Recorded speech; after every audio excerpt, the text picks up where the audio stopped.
एकदन्ते विद्महे वक्रतुण्डे धीमहि तन्नो दन्ति प्रचोदयात्। সীতারাম সীতারাম সীতারাম সদা সর্বদা করলে ভক্তি বাড়তে থাকবে। অনন্য ভক্তি মানে আমি একজনকে পূজন করি, কিন্তু তার সঙ্গে যারা দেবতা আছে তাদেরও বন্দনা করি। অনন্য ভক্তি মানে আমার সবকিছু, আমি হচ্ছে তার দাস আর তিনি আমার মালিক। মানুষ যখন নিজেকে মালিক মনে করে তখনই বিপদে পড়ে। মালিক না মনে করে যদি দাস মনে করে তাহলে বিপদ থেকে কিন্তু অনেক বাঁচতে পারে। মালিক না, মুনি ভব। গণপতি সিদ্ধির দেবতা, বাণীর দেবতা মা সরস্বতী। গণপতিকে সব ব্রহ্মা বললেন যে সব দেবতারা ছুটুক, সারা পৃথিবী পরিক্রমা করুক, যে প্রথমে আসবে তাকে, তার প্রথম পুজো কে হবে এই নিয়ে একটা নির্ণয় চলছিল। তা সেই সময় গণপতি চিন্তা করলো যে আমার তো বাহন ইঁদুর, আমি ছুটেও তো ওদের সঙ্গে পারবো না, কি করব। তখন দেবঋষি এসে বললেন তুমি একটা কাজ করো, তুলসী পাতায় রাম নাম লেখো 108টা, লিখে তোমার মায়ের হাতে দাও, মা তোমার পিতাকে দেবে। তাই করলেন, মায়ের হাতে দেখলেন, মা পার্বতীর হাতে, মা পার্বতী শিবকে দিলেন, শিব ব্রহ্মাকে দিলেন। সবাই ছুটে ছুটে যখন চলেলেন তখন বললেন প্রথম পুজো পাবে হচ্ছেন গণপতি, তার কারণ ও যেটা করেছে সেটা দুর্লভ। এটাই হচ্ছে বুদ্ধির খেলা। গণপতির হাতে লাড্ডু, যে ভগবান গণপতিকে উপাসনা করে, আরাধনা করে, সে জীবনে লাড্ডু পায়। আমাদের গোপালের হাতে মিষ্টি আর মাখন, গোপাল পুজো যে করে মিষ্টি মাখন পায়। পূজার মধ্যে প্রেম দরকার, ভালোবাসা দরকার। বিঘ্নহর্তা গণপতি। গণপতির 2 স্ত্রী, ঋদ্ধি আর সিদ্ধি, 2 সন্তান, শুভ আর লাভ। তাই গণপতিকে ছেড়ে অন্য পুজো করার আগে নিশ্চিতভাবে গণপতি পুজো করা খুব উচিত। তৃতীয় স্থানে আসছেন আমাদের সূর্যদেব, প্রত্যক্ষ দেবতা। যে আমরা বলি দেবতাকে ভাবে দেখতে হয়, দেবতাকে দেখতে গেলে তপস্যার দরকার, কিন্তু উনি নিত্য পঞ্জিকা অনুসারে ঠিক সময় উদিত হচ্ছেন। তাই সূর্যকে প্রথম প্রণাম করতে গেলে ভোর যখন তারা থাকে আকাশ, সেই সময় যে চানটা হয় গঙ্গায় গিয়ে, সেটাকে বলে ঋষি চান।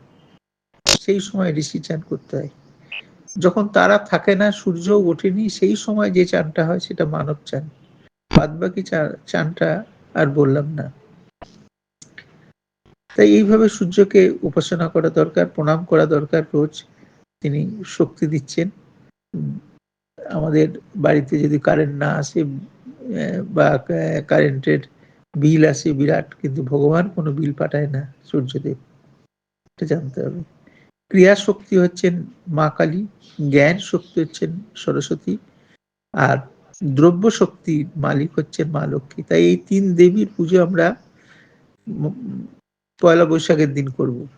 ক্রিয়া শক্তি, জ্ঞান শক্তি, দ্রব্য শক্তি। তাহলে কি হবে, আর্থিক দিকটা, জ্ঞান কিভাবে চলতে হবে, ক্রিয়া শক্তি আরো মজবুত হবে। শক্তি দরকার, শক্তি যার না নেই তাকে মাও পছন্দ করে না, তার কারণ দুর্বল মা কি করবে, যে শক্তিমান তার মার জন্য এগিয়ে আসবে। তাই শক্তিমান হওয়া খুব দরকার। সুখ শান্তি মানুষ চায়, কিন্তু সুখ শান্তির জন্য ভগবানকে যখন তারা ডাকে, ভগবান প্রথমে তো ধনধান্য কিছু দেয়, তারপরে দেখে তার মন তার মধ্যে বিষয়ের মধ্যে আকৃষ্ট হয়ে গেছে কিনা। যদি দেখে যে হ্যাঁ বিষয়ের মধ্যে আকৃষ্ট হয়ে গেছে, তাহলে তো ভগবানের রেহাই। আর যদি দেখে যে না তবু ভগবানকে ডেকে যাচ্ছে, তখন ভগবান কি করেন, ভগবান তখন নিজেকে বন্ধনের মধ্যে ফেলে, ওকে নিয়ে চিন্তা করেন।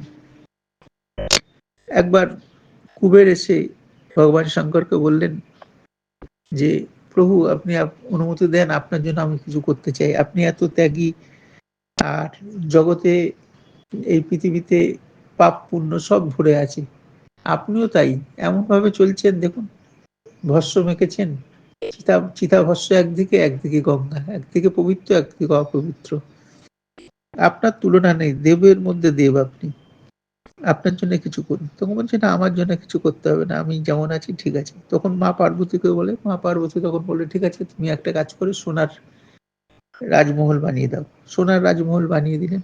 তখন শিবকে পার্বতী মানালেন যে চলুন গিয়ে থাকবো আমরা কিছুদিন। ও তো ভক্ত, ও তো চায় কিছু করতে আপনার জন্য।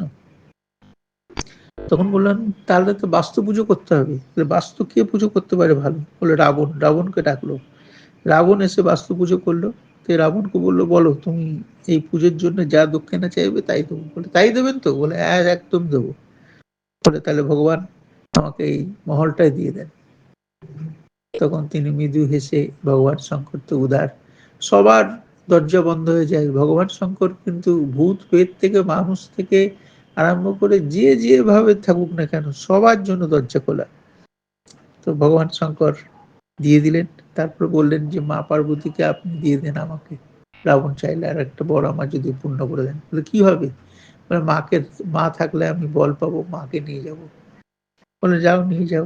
মা পার্বতী কে নিয়ে রাবণ চলতে থাকলো। কিছুক্ষণ পর মায়ের লীলা, ব্রহ্মলীলা, মার চারিদিক থেকে দুর্গন্ধ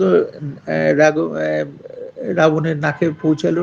রাবণ তখন বললো তাহলে শিব বোধহয় আমাকে ধোঁকা দিয়েছে, এই মা পার্বতী না। মা পার্বতীর গায়ে তো সবসময় পদ্মের গন্ধ থাকবে। তখন উনি মাঝ রাস্তায় ছেড়ে দিয়ে চলে গেলেন। মা পার্বতী হাসতে হাসতে ফিরে এলেন। তাই তাই আমাদের মনে করতে হবে যে ভারতের দক্ষিণ দিকে এক পর্বত আছে গোকর্ণ, বালেশ্বর। সেখানেও কিন্তু খুব কাশিরই মতো খুব সুন্দরভাবে মহাকালের পুজো হয়। তিনি কালেরও কাল।